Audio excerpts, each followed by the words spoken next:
Hey guys, this is Vishnu Solanki and you are watching Step Up Maths. Hello students, आज हम पढ़ने जा रहे हैं हमारा chapter number 12 Heron's formula standard 9th NCERT। तो थोड़ा इसका ब्रीफ इंट्रोडक्शन ले ले। पहली बात तो ये चैप्टर बहुत इजी है और ये हेरोन्स फॉर्मूला का यूज आपको पता होना चाहिए कि हेरोन्स फॉर्मूला सिर्फ और सिर्फ एक ट्राइंगल का एरिया निकालने के लिए ही यूज होता है।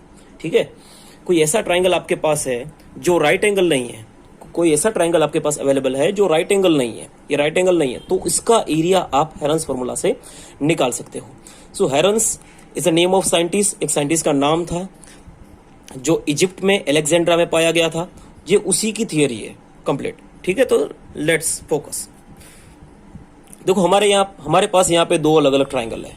ठीक है, ये ट्राइंगल एबीसी आप देख रहे हो कि ये राइट एंगल है और ये ट्राइंगल एबीसी ये कोई राइट एंगल नहीं है। तो दोनों के एरिया हम किस तरह से निकालें? इसका एरिया आपको पता है कि कोई भी एक राइट एंगल ट्राइंगल का एरिया कैसे निकलता है। जैसे कि ये जो लोअर पार्ट इसे हम बेस कहेंगे, ये है हाइपोटेन्यूज और ये है एल्टीट्यूड। ठीक है, तो इसका एरिया हमें डायरेक्टली मिल जाता है half into base into altitude. Directly मिल गया क्योंकि ये तो एक रेडीमेड फॉर्मूला है। अब इसका एरिया कैसे निकालें? तो ये हेरोन्स फॉर्मूला से निकलता है। ठीक है, तो हेरोन्स फॉर्मूला के बारे में थोड़ा यहाँ पे थियरी ले लें कि ये क्या है। सपोज मैं ये साइड को मैं ए बोल देता हूं, ये साइड को मैं बी बोल देता हूं और इसको मैं सी बोल देता हूं। तो आप जानते हो इसका पेरीमीटर क्या होगा? ये ट्राइंगल का पेरीमीटर क्या होगा? ए प्लस बी प्लस सी, मतलब तीनों साइड का एडिशन। अब आपको नोटेशंस बहुत अच्छे से ध्यान में रखने हैं। पेरीमीटर मतलब होता है 2s। मैंने अभी यहां पे मेंशन किया है कि perimeter is equal to 2s होता है। अभी से दिमाग में डाल लो, पेरीमीटर बराबर 2s होता है। तो s क्या होगा? तो s क्या होगा? s होगा a plus B plus C divide by 2 होगा। तो आपको यहां पे ये एक डिफिकल्टी रहेगी कि सर आप p को s के फॉर्म में क्यों लिख रहे हो? क्योंकि हमारा जो एरिया फाइंड करने का जो फॉर्मूला है वो s के फॉर्म में है। तो हमें पेरीमीटर के ऊपर से s निकालना है, क्योंकि s यानी कि हाफ पेरीमीटर, s को हम कह सकते हैं कि ये हाफ पेरीमीटर है। ठीक है, तो s के ऊपर से हमारा एरिया ऑफ ट्राइंगल का फॉर्मूला बनता है। तो एरिया ऑफ ट्राइंगल का फॉर्मूला है s minus a, s minus b, s minus c. ये हेरोन्स की थियरी है। According to the Heron's theory ये हेरोन्स फॉर्मूला कहा जाता है। और ये इसको अब हम सॉल्व करते हैं तो हमें एरिया ऑफ ट्राइंगल डायरेक्टली मिल जाता है। ठीक है, तो ये इतना ही इसमें इंट्रोडक्शन हुआ, ये चैप्टर में इतना ही इंट्रोडक्शन है। सो नाउ आज हम ये इंट्रोडक्शन पढ़ा और हम स्टार्ट करने जा रहे हैं exercise 12.1। So this is our first example. देखें कि क्वेश्चन क्या कहता है। ठीक है, a traffic signal board indicating school ahead is a equilateral triangle with side a. देख रहे हो आप, ये एक इक्विलेटरल ट्राइंगल है, ऐसा लगा हुआ होता है स्कूल के आगे। ठीक है, इसमें लिखा हुआ है स्कूल अहेड। ये इक्विलेटरल ट्राइंगल है, मतलब उसकी सारी साइड सेम है। यहाँ लिखा हुआ है साइड ए, मतलब तीनों का ए है। ठीक है, मेजरमेंट आगे लिखा हुआ है find the area of signal board using Heron's formula and if its perimeter is 180 centimetre. Perimeter 180 centimetre दिया हुआ है। चलो ठीक है, so now let's find out. देखो यार, सबसे पहले आपके कॉन्सेप्ट्स क्लियर होने चाहिए। मैंने आपको पहले कॉन्सेप्ट क्लियर कर दिया था कि perimeter is equal to 2s होता है कि नहीं? पेरीमीटर 180 है इज इक्वल टू 2s, तो s 180 बाई 2 यानी कि 90 सेंटीमीटर होगा। ये तो यहीं से मिल गया। नेक्स्ट, पेरीमीटर मतलब होता क्या है? तीनों साइड का एडिशन। तो perimeter is equal to a plus a, क्योंकि तीनों साइड सेम ही है। 180 is equal to a plus a होता है 3a, तो a is equal to 180 divide by 3, तो मुझे a की वैल्यू यहां पे मिलेगी 60 सेंटीमीटर। तो ये तीनों साइड है वो 60 सेंटीमीटर की रहेगी। ठीक है, so now area of triangle formula हमारे पास अवेलेबल है, Heron's formula s minus a, s minus b, s minus c. Value put कर देते हैं। s की वैल्यू है 90, s माइनस ए। अब देख लो आप, a b और c तीनों की वैल्यू a ही है, तो मतलब कि s माइनस a करूं 90 माइनस 60 तो होता है 30, तो बाकी सब 30 ही होगा। अब यहां से इसको कैसे सोल्व करें, देखो इसको या तो आप छोटे छोटे प्राइम फैक्टर्स में कन्वर्ट कर दो, या तो थोड़ा लॉजिक लगाओ। 90 यानी होता है 33 जा, बाकी को मैं वैसा ही लिख देता हूं। देखो 90 को मैं 33 जा लिखा हूं, इन तीनों को मैंने वैसे ही रख दिया है। जो अंदर डबल है वो बाहर आ जाता है तो सिंगल हो जाता है, इधर भी ये डबल है, बाहर आ जाता है तो सिंगल हो जाता है, अंदर सिर्फ बचा √3। मैंने क्या किया, अंदर जो डबलेट होते हैं वो बाहर आ जाते हैं तो सिंगल हो जाते हैं, क्योंकि ये स्क्वायर रूट है। ठीक है, 3 3 जा 9, 2 0 यहाँ पे, और ये है √3। डायमेंशन सेंटीमीटर में थे तो हमारा एरिया आएगा सेंटीमीटर स्क्वायर में। तो दिस इज अवर आंसर। देखो कितना इजी है। अगर आपको √3 की वैल्यू डालनी है तो आप यहाँ डाल सकते हो, 900 इंटू 1.73 कर लो, या 173 डिवाइड बाई 100 कर लो। तो 173 9 जा, जो भी कुछ आंसर आता है वो आपका आंसर होगा एक करेक्ट फॉर्म में। ठीक है, so now second example. So students, अब बात करते हैं दूसरे एग्जांपल की। ठीक है, a triangular side of wall of flyover have been used for the advertisement. देखो क्या है, फ्लाईओवर समझते हो, बड़ा सा फ्लाईओवर होता है जहां से गाड़ियां गुजरती है। ये देख रहे हो, ये गाड़ियां गुजर रही है यहाँ पे। ठीक है, इसमें जो ये ट्रायंगुलर पार्ट है ये यूज फॉर द एडवर्टाइजमेंट, मतलब ये एडवर्टाइजमेंट के लिए यूज हो रहा है। ठीक है, and the side of walls are 122, 22 and 120। ठीक है, चलो अब इसको थोड़ा अच्छे से यहाँ पे ट्राइंगल में बना देता हूं। सो चलो अब आगे क्या कहता है, मैं सिर्फ क्वेश्चन पढ़ रहा हूं यहाँ पे। Okay, the advertisement yield an earning of 5000 per metre square per year. क्या है, देखो उसको 5000 रुपीज मिल रहे हैं 1 मीटर स्क्वायर के, और वो भी 1 साल के लिए। अगर 1 साल के लिए कोई चीज आपने यहाँ पे लगा के रखी है तो पर मीटर स्क्वायर के हिसाब से 5000 रुपए वो आपसे ले रहे हैं। ठीक है, अ कंपनी हैड्स one of its wall for 3 month. Company ने इसकी जो दीवार है वो 3 मंथ के लिए हायर की है। देखो यहाँ 1 साल का ये प्राइस है, उसने हायर 3 मंथ के लिए की है।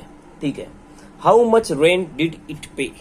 ओके चलो, तो देखो रेंट पे कितना करना पड़ेगा, ये डिपेंड करता है कि कितने टाइम के लिए आपने वहां पे चिपका के रखा है, और आपने जो चिपका के रखा है उसका एरिया क्या है।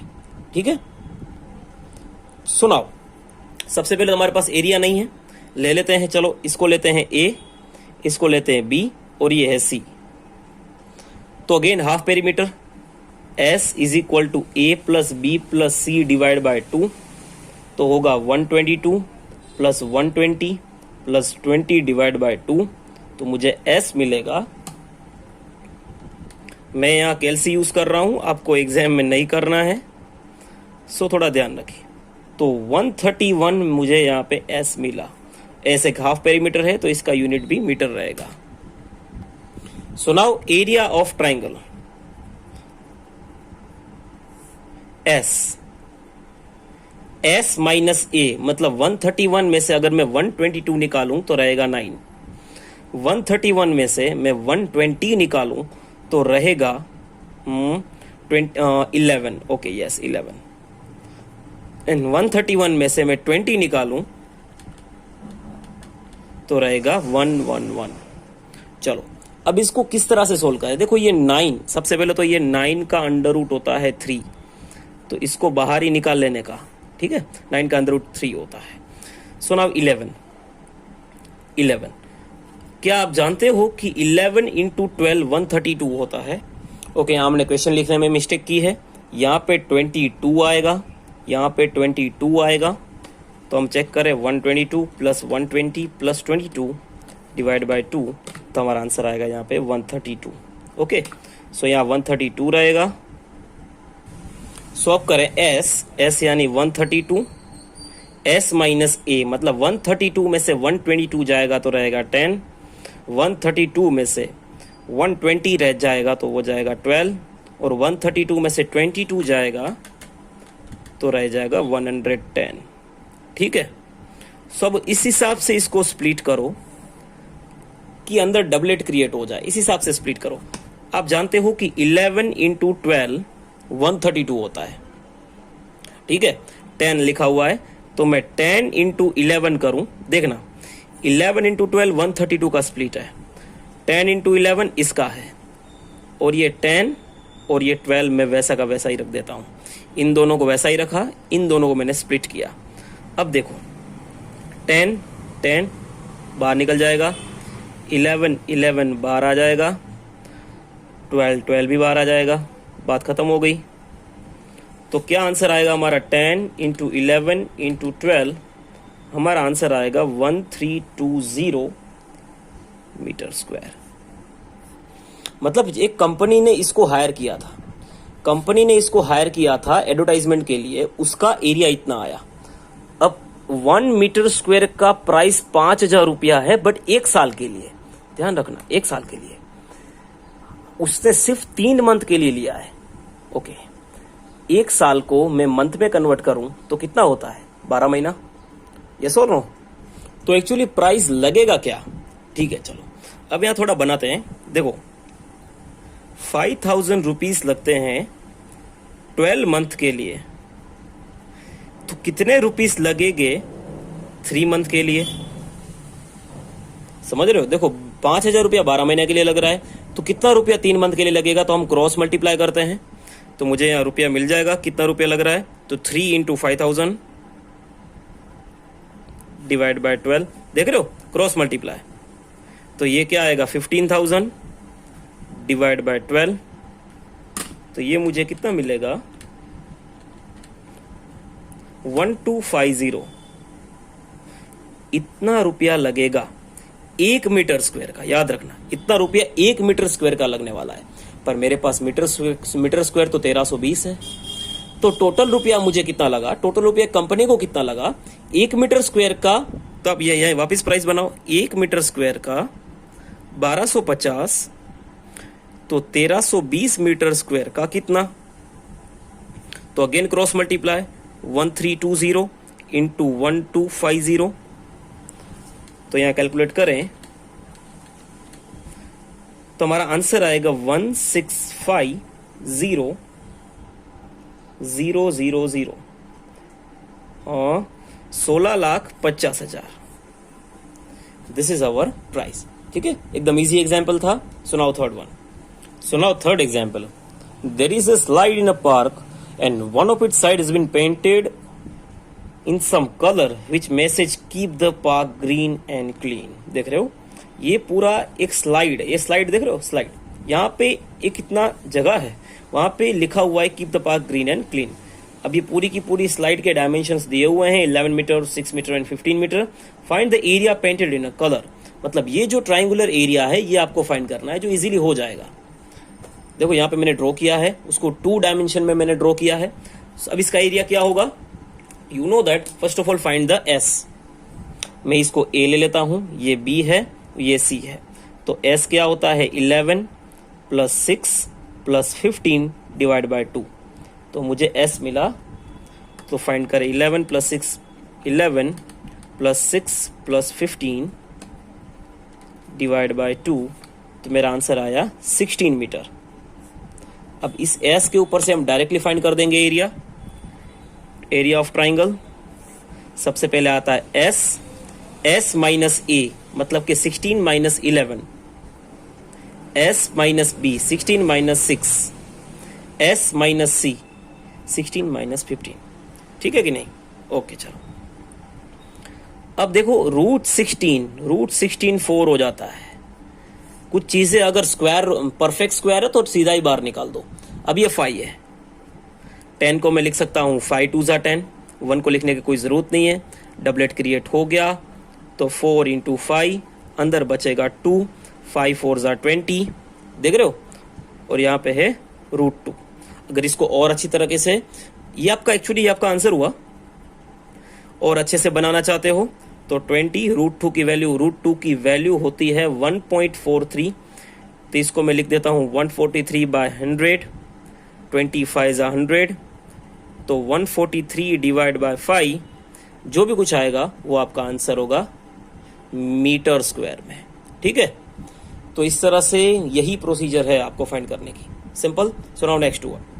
सो नाउ फोर्थ एग्जाम्पल, ठीक है, क्या कहता है, find the area of triangle two sides of which are 18 centimetre and 10 centimetre, and तीसरी साइड नहीं दी हुई है और पेरीमीटर दिया हुआ है 42 सेंटीमीटर। अगेन मैंने आपको बोला था पेरीमीटर 2s के बराबर होता है, पेरीमीटर 42 है तो मेरा s 42 से आधा होगा यानी कि 21 सेंटीमीटर, ठीक है, s मिल गया। अब पेरीमीटर के ऊपर से तीसरी साइड भी मिल जाएगी। कैसे? पेरीमीटर का मतलब ही होता है तीनों साइड का एडिशन, 18 प्लस 10 प्लस तीसरी साइड को मैं बोल देता हूं AB, ठीक है। पेरीमीटर दिया हुआ है 42 इज इक्वल टू 18 प्लस 10 होता है 28, तो मुझे AB मिलेगा 42 माइनस 28, तो हमारा AB मिला 14 सेंटीमीटर, ठीक है। चलो सुनाओ एरिया ऑफ ट्राइंगल, अगेन जल्दी फाइंड करें।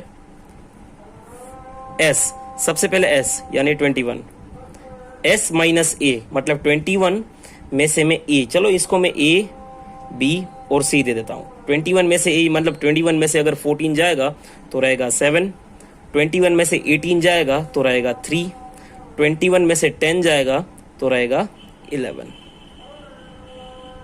सो इसको जल्दी से सोल्व करें। देखो कैसे डबलेट बना रहे हैं। 21 होता है 7 3 यहां 7 3 लिखा हुआ है, 7 7 डबलेट है, बाहर आ जाएगा, 3 3 डबलेट है, बाहर आ जाएगा, रूट 11 रहेगा। तो ये हमारा आंसर हुआ। अब यहां पे हमें एक नई प्रोसीजर सीखनी है। ये रूट 11, देखो अगर आपको रूट 11 का वैल्यू निकालना है तो कैसे निकालें। देखो इसमें कभी कभी आपके आंसर्स डेसिमल में भी मिलते हैं, तो किस तरह से निकालें ये मैं सिखा रहा हूं। फॉर्मूला याद रखो। देखो फॉर्मूला क्या है, x plus delta x is equal to root x plus delta x upon 2 root x. आप कंफ्यूज हो जाओगे कि यार क्या हो गया, ये एकदम डिफिकल्ट फॉर्मूला लिख दिया सर ने। ऐसा कुछ नहीं है। अब देखो बनाना कैसे है। सबसे पहले इसको अलग पेन से लिखूं मैं। x और डेल्टा x है क्या, देखो 11 को इस तरह से बनाना है जिसमें x हमेशा परफेक्ट स्क्वायर होना चाहिए। 11 के आसपास परफेक्ट स्क्वायर कौन से आते हैं, तो देखो मैं 1 का स्क्वायर करूं तो 1 आएगा, 2 का 4, 3 का 9 एंड 4 का 16। मतलब 9 और 16 के बीच में 11 आता है। नजदीक कौन सा है, ये दोनों परफेक्ट स्क्वायर है, ये नहीं है, ये नजदीक पड़ता है 9। ओके, तो मैं यहां बनाऊंगा 9 प्लस 2 बना सकता हूं, 9 प्लस 2, क्योंकि 9 परफेक्ट स्क्वायर है, x की वैल्यू परफेक्ट स्क्वायर होनी चाहिए, डेल्टा x 2 है। तो अल्टीमेटली हुआ क्या, x की वैल्यू 9 हुई, मेरी यहां देख रहे हो ना, x की वैल्यू 9 हुई और डेल्टा x की वैल्यू 2 हुई। तो यहां डाल देता हूं सबसे पहले रूट x मतलब रूट 9 प्लस डेल्टा x यानी कि 2 अपॉन 2 रूट 9। देखो ये फॉर्मूला से आपको डायरेक्टली रूट 11 की वैल्यू मिल जाएगी, वो भी राउंड फिगर होती हुई। देखो मैं एग्जैक्ट वैल्यू नहीं बोल रहा हूं, बट आपके लिए रिलायबल रहेगी, आप डाल सकते हो इसमें क्योंकि आप 9th में हो, ठीक है। एक राउंड फिगर होती हुई वैल्यू मिल जाएगी आपको यहाँ पे। ये है 3, ये है 2 और ये है 2 इंटू 3, क्योंकि रूट 9 3 होता है। ये दोनों कट हो गया, 3 प्लस 1/3, 3 3 9, 9 प्लस 1 10, तो 10/3 हमारा वैल्यू हुआ। 10/3 हमारा वैल्यू किसका हुआ, रूट 11 का हुआ, ठीक है कि नहीं। इधर इसको अगर मैं डालूं तो 21 इंटू रूट 11 का वैल्यू होता है 10/3, तो 3 7 जा 21 और 10 7 जा 70, तो आपका आंसर आता है 70 सेंटीमीटर स्क्वायर। अब चेक करें कि क्या हम सही है। तो 21 रूट 11, देखो मेरे पास साइंटिफिक कैलसी है, आंसर एग्जैक्टली दिखा देता है 69.64 यानी 69.65, और हमारा आंसर एक्चुअली आना क्या चाहिए, 69.65 आना चाहिए। हमारा डायरेक्टली राउंड फिगर होके 70 आ गया। 9th स्टैंडर्ड में इतना चलता है, पर अगर आप 12th में हो, अप्रोक्सीमेशन के एग्जाम्पल्स कर रहे हो, डिफरेंशिएशन के, तो ये चलता नहीं है, तो ये नहीं चलेगा। बट आप 9th में हो तो ये चलेगा, ठीक है। तो ये फॉर्मूला आपको याद रख लेना है फॉर अंडर रूट निकालने के लिए, ठीक है। अंडर रूट निकालने के लिए ये फॉर्मूला आपको याद रख लेना है, स्क्रीनशॉट ले लेना, अदरवाइज डिस्क्रिप्शन में इसकी PDF तो मिल ही जाएगी आपको। सुनाओ 5th one. So now this is our fifth example. देखिए क्या कहता है, पढ़ रहा हूं मैं। Sides of a triangle are in the ratio of 12, 17 and 25। 12/17/25। चलो, पेरीमीटर 540 है, फाइंड द एरिया। एक चीज यहां पे ध्यान रखो, जब भी आपको कोई रेशियो की बात करे, तो आपको डायरेक्टली उसको सपोज कर लेना है x। ओके, एक वेरिएबल सपोज कर लेना है इस रेशियो के साथ। चलो मान लो कि ये साइड 12 है, ये है 17 और ये है 25। पर जब बात रेशियो की आ रही है तो मैं पास में सपोज कर ले रहा हूं x। ये a है, ये b है, ये c है। रेशियो की बात आई तो x सपोज कर लूंगा, ठीक है। पेरीमीटर क्या कहता है? पेरीमीटर तीनों साइड का एडिशन होता है, मतलब 12x plus 17x plus 25x, तीनों साइड का एडिशन। पेरीमीटर दिया कितना हुआ है? 540 दिया हुआ है। अब 12 प्लस 17 प्लस 25 होता कितना है?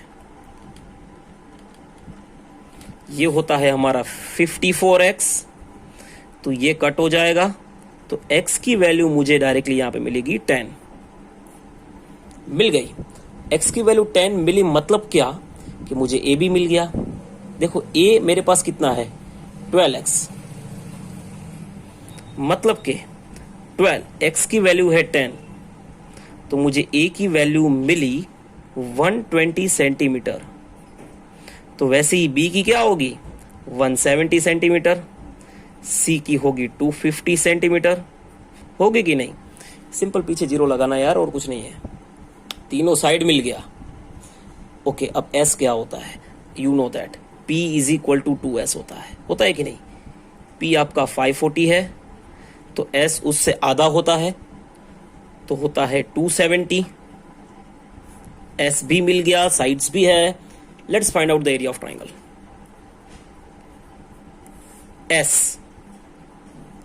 s माइनस a, मतलब 270 में से 120 निकालो तो होता है 150। s माइनस b, 270 में से 170 निकालो तो होता है 100। s माइनस c, 270 में से 250 निकालो तो होता है 20। चलो नाइस, ओके। इतना तो दिमाग लगाना ही चाहिए आपको कि ये दोनों 3 के टेबल में आते हैं, इन द सेंस 30 के टेबल में आते हैं, ठीक है। ये 39 होता है, 30 को ऐसे लिखूं मैं, और ये होता है 35, ये होता है 25, और ये 20 अपनी जगह पे। उस हिसाब से स्प्लिट कर रहा हूं कि डबलेट मुझे मिल जाए यहां पे, कैसे भी करके तो मिल जाएंगे ना भाई। 20 20 निकाल दो बार, 10 10 निकाल दो बार, 3 3 get it outside, 5 5 outside, and √9 तो 3 ही होता है। सही है कि नहीं? √9 तो 3 ही होता है ना। तो एरिया मिल गया। क्या मिला? 20 into 10 into 3 into 5 into 3, and the finally our answer is 9000 centimeter square. So how it's simple. So now the last example of this exercise. First of all, see, this is isosceles triangle, मतलब कोई भी दो side same होती है। An isosceles triangle has a perimeter of 30 centimeter and each of equal side is 12 centimeter. Find the area. Area find करने के लिए तीसरी साइड तो चाहिए। पहले s निकालो। s क्या होता है? 2s is equal to p होता है, तो 30 इज इक्वल टू 2s, तो s मुझे डायरेक्टली यहां मिल गया 15 सेंटीमीटर। चलो ठीक है। पेरीमीटर का मतलब होता है तीनों साइड का एडिशन। तीसरी साइड तो अवेलेबल नहीं है हमारे पास, तो मिल जाएगी ना। 12 प्लस 12 24, तो BC डायरेक्टली मिल जाएगा हमें। 30 माइनस 24 कितना होता है? 6 सेंटीमीटर। तो ये मिला 6 सेंटीमीटर। तो फाइंड एरिया, इसको कहते हैं A, ये है B, ये है C। किसको भी ले सकते हो ABC, ओके, कोई ऐसा ऑब्सेशन नहीं है। चलो S माइनस A मतलब 15 में से 12, S माइनस B 15 में से 12, S माइनस C 15 में से 6। 3 है तो 3 के फॉर्म में ही करें। 15 क्या होता है? 3 5 3 3 3 3 9 3 3 3 सेम, ये भी सेम, और ये 3 5 ठीक है। ये पैर है, निकलेगा बार, पैर है, निकलेगा बार, ओके, अब यहां अटक गए। 5 3 जा 15 वैसा का वैसा ही रहेगा। 3 3 जा 9 √15 हमारा आंसर रहेगा। पर ऐसे ही हम नहीं छोड़ते हैं इस आंसर्स को, क्यों? क्योंकि इसको हम कन्वर्ट करते हैं परफेक्ट आंसर में। तो find the value of √15, yes और नो? यस। कैसे करते हैं? चलो, तो पहले ही बताया था, फॉर्मूला याद होना चाहिए आपको। ओके चलो, फॉर्मूला क्या था? x माइनस डेल्टा एक्स होगा यहाँ पे। अब ऐसा क्यों, वो खुद ही देख लोगे। सॉरी, यहाँ पे माइनस आएगा, delta x upon 2 root x. Okay चलो ठीक है। अब ऐसा क्यों? क्योंकि मुझे वैल्यू निकालनी है 15 की। 15 के नियर में परफेक्ट स्क्वायर होता है 16, तो मैं 16 -1 कर रहा हूं। 16 - 1 15 होता है। ये हमेशा परफेक्ट स्क्वायर होना चाहिए। फिर इसको रिकवर करने के लिए जो माइनस प्लस करना है वो देख लो। माइनस कर रहे हैं इसलिए सब माइनस आ रहा है, प्लस करते तो यहां प्लस आता। √16 - 1 अपॉन 2√16। देखो फॉर्मूला के हिसाब से ही जा रहा हूं। एक्स की जगह एक्स की वैल्यू पुट की है, डेल्टा एक्स की जगह डेल्टा एक्स पुट किया है।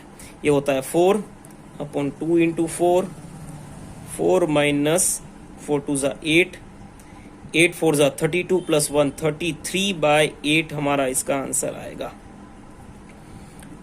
तो इसकी वैल्यू हम यहां पुट कर दे 33/8, तो देखे क्या आता है। 9 × 33 डिवाइड बाय 8, तो मेरा आंसर आया 37.125 सेंटीमीटर स्क्वायर। अगर इससे निकालते 9 √15 निकालते तो कितना आता? तो मेरा आता 34.85 आता। इससे आंसर आता 34.85। कोई प्रॉब्लम नहीं है, इतना वेरिएशन चलता है क्योंकि आप फॉर्मूला जो यूज कर रहे हो वो डायरेक्टली आपको एग्जैक्ट आंसर मतलब कि रिकवर करके आंसर देता है। ठीक है, so that's all for today. आज के लिए इतना बहुत है। एक्सरसाइज कंप्लीट हो चुकी है, तो नया लेक्चर 1-2 दिन में आ जाएगा जो हम कवर करेंगे एक्सरसाइज 12.2। सो बने रहिए। Thank you and have a good day.